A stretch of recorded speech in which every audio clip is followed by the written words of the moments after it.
6,5 godina kako radimo i kako se borimo za Srbiju, kako se trudimo da promenimo sebe, da bismo menjali Srbiju. I za tih 6 naše Šumadije, istoka i juga Srbije, zapada Srbije.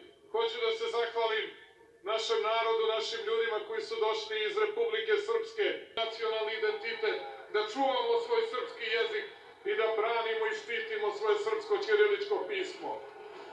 Ja želim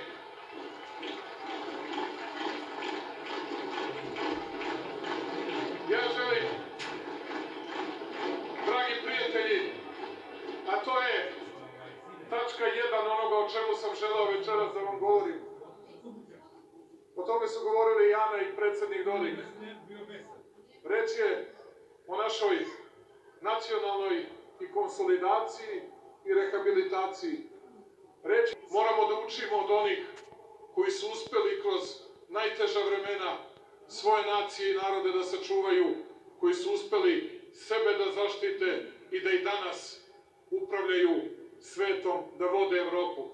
Pogledajte, pre 1702. Nemci su osnovali svoje istočno-prusko carstvo. Odgovor još jednom je, ima samo jedna stvar koju je gore izgubiti od glave. Skupa je glava. Samo je jedna stvar skuplja. I to nemojte da zaboravite ni vi na zapadu, naši dragi prijatelji. Nemojte da zaboravite ni vi Albanci.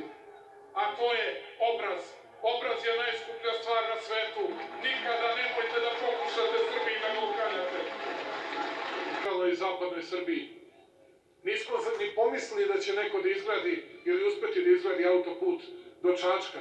Mi ćemo imati autoput do Čačka za nekoliko meseci u potpunosti od Beograda.